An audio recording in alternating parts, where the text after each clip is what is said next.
Bon là, il va falloir parler des choses sérieuses. La Ligue 1 a repris au mois d'août. On est déjà à la 12e journée de Ligue 1. Il n'y a pas, pour ceux qui ne le savent pas, il n'y a pas 38 journées. Il y a 34 journées.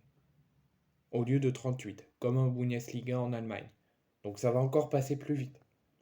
Il n'y a pas 20 équipes, comme la saison dernière. Il y a 18 équipes, avec des places qui s'ajoutent aux places qualificatives européennes. Il n'y a pas de relégation directe. Enfin, il y a beaucoup de changements. On en parlera quand on s'approchera vraiment de la fin de la saison. J'en ferai une vidéo et on fera le point sur le classement, sur l'état de l'OM, l'état de Lens, des autres équipes, sur qui, pour voir avec les places qualificatives, qui se dirige vers quoi, qui se dirige vers quoi. On en fera une vidéo à la fin de la saison. Mais on va quand même parler de la 12e journée de Ligue 1, qui commence, pour ceux qui ne le savent pas, actuellement dès ce soir, au stade de la Mosson à Montpellier, entre Montpellier et Nice. Montpellier est en quête de points, Nice n'est pas en quête de points, mais en quête de succès pour poursuivre le plus longtemps possible leur invincibilité actuelle, parce que pour l'instant, en 12 journées, Nice n'a perdu aucun match. Nice est leader et n'a perdu aucun match. Pour l'instant, c'est la mi-temps, ils sont neutralisés 0-0. Donc on va faire le point sur les enjeux de cette 12e journée de Ligue 1. On va retrouver ensemble les enjeux de la 12e journée du championnat de France, où il y a plusieurs très belles affiches, qui démarrent, comme je vous l'ai dit, ce soir à la Mosson entre Montpellier et Nice, et qui verra l'OM fermer le bal dimanche à Bollaert face à Lens. Le PSG puis Lyon vont compléter le menu de l'intervalle, avec notamment le PSG qui se déplace à Reims, à Auguste Delon. On va en parler du PSG. 4 jours après la désillusion et la nouvelle défaite à l'extérieur du PSG à Milan en Ligue des Champions de buts à 1, le PSG ne va pas tout de suite rentrer dans la ville de la capitale, ne va pas rentrer tout de suite au Parc des Princes. Ils vont se diriger vers la campagne, vers le Champagne, à Reims. Et ils n'auront pas une tâche facile pour se relancer. C'est demain à 17h.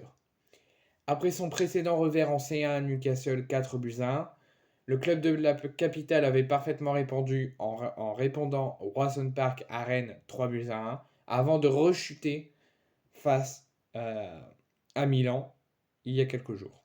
Donc le PSG n'aura pas vraiment la tâche facile pour se relancer à Auguste Delon et bien évidemment en tant que Marseillais j'espère une nouvelle défaite et une nouvelle désillusion du Paris Saint-Germain. Le PSG va devoir s'imposer à Reims pour récupérer la tête de Nice s'ils ne parviennent pas à s'imposer ce soir. Si Nice s'impose, le PSG, même en cas de victoire face à Reims, ne pourra pas être premier. Et si Nice par contre chute ce soir et que le PSG gagne demain contre Reims à 17h, ils prendront provisoirement en attendant les autres résultats la tête de la Ligue 1.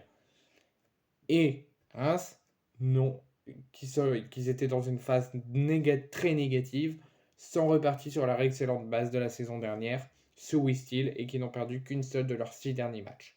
Donc on va s'attendre au PSG sérieux, qui auront rangé le champagne, qui voudront le sortir à la fin du match, et qui vont essayer de se relancer et enfin gagner un match à l'extérieur depuis quelques temps. Enfin, avant de parler de l'état catastrophique et de l'état très inquiétant de Lyon, on va parler Lens-Marseille, un nouveau choc européen, une place les sépare, 9e l'OM, 10e Lens. Le sommet de cette 12e journée clôturera le programme en beauté dans l'ambiance de Bollaert dimanche soir à 20h45, entre deux équipes qui ont connu des fortunes diverses cette semaine sur la scène européenne.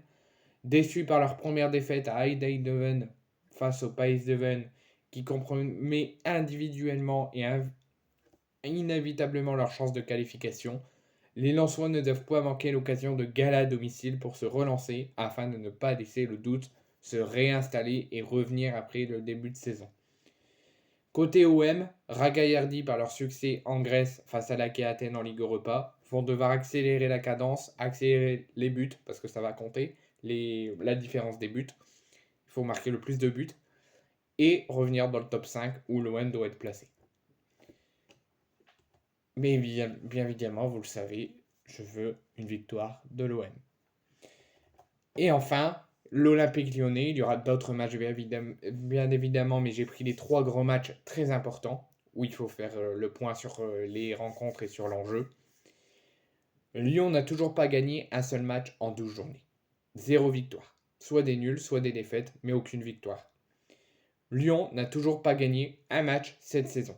Et les hommes de Fabio Grosso, qui sont très furieux et très énervés envers les instances de football, donc la LFP, à la suite de la décision de ne pas sanctionner l'OM et de se donner parti pas responsable, et de faire rejouer le match comme si de rien n'était, c'est les mots des Lyonnais, le 6 décembre.